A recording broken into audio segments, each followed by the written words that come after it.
Good morning student.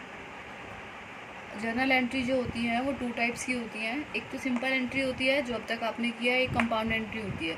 Simple entry में केवल 2 accounts effect करते हैं, जैसे कि रेंट पेड, रेंट पे किया तो एंट्री का क्या करेंगे हम, rent account debit to cash.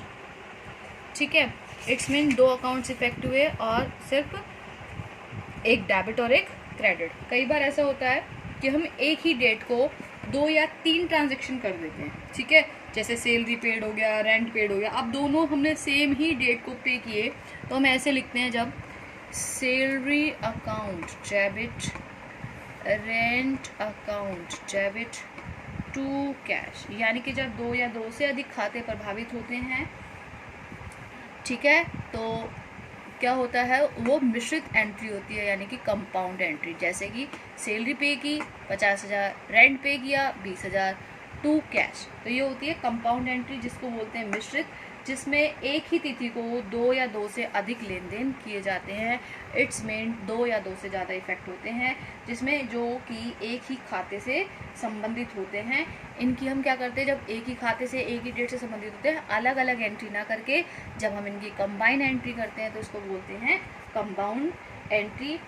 इसमें एक खाता जो है वो डेबिट या क्रेडिट होता है, या 2 खाते क्रेडिट हो सकते हैं। इट्स मीन 2 डेबिट हो रहे हैं यहाँ पर तो एक क्रेडिट हो रहा है। ऐसा भी हो सकता है कि एक डेबिट हो 2 क्रेडिट हो, तो 2 या 2 से अधिक खाते जो है प्रभावित होते हैं। उसके बाद साथ ही एक और है, नेक्स्ट टॉपिक है बेटा डिस्काउंट। अब डिस्काउंट से रिलेटेड करते हैं। जो हमारे डिस्काउंट्स भी होते हैं बेटा वो 2 टाइप्स के होते हैं। एक होता है ट्रेड डिस्काउंट, एक होता है कैश डिस्काउंट। ठीक है, जो ट्रेड डिस्काउंट होता है वो हमें, जो होलसेलर होता है वो रिटेलर सेलर को देता है। किस लिए देता है, एक निश्चित माल खरीदने के लिए, यानी कि एक परसेंटेज निश्चित होती है, इतने परसेंटेज तक कोई अगर माल खरीदता है तो वो उसको डिस्काउंट देता है। It's mean trade discount. ठीक है, और इस तरीके का जब ट्रेड डिस्काउंट दिया जाता है तो उसके लिए कोई भी ट्रांजैक्शन नहीं होती, नो ट्रांजैक्शंस। ठीक है, नो ट्रांजैक्शन, कोई भी एंट्री नहीं होती, नो एंट्री।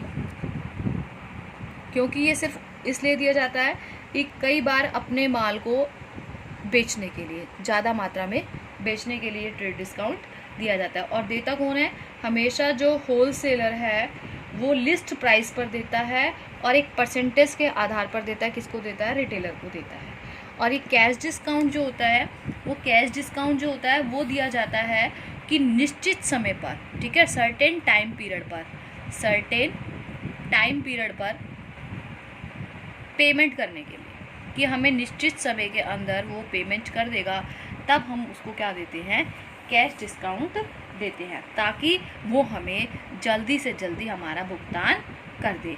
ये डिस्काउंट से रिलेटेड और जनरल एंट्री से रिलेटेड मैंने आपको ये टॉपिक इसलिए बताया क्योंकि जो हमें आगे की एंट्री करनी है वो या तो कंपाउंड एंट्री होंगी या डायरेक्ट डिस्काउंट और कैश डिस्काउंट की होंगी। तो ये ध्यान रखना, जब ट्रेड डिस्काउंट बोलेगा कि 40,000 का माल खरीदा, उस पर 10% ट्रेड डिस्काउंट हुआ, तो 4,000 रुपये इसमें से माइनस करके, यानी कि एंट्री हम 36,000 से करेंगे, ना कि 40,000 से।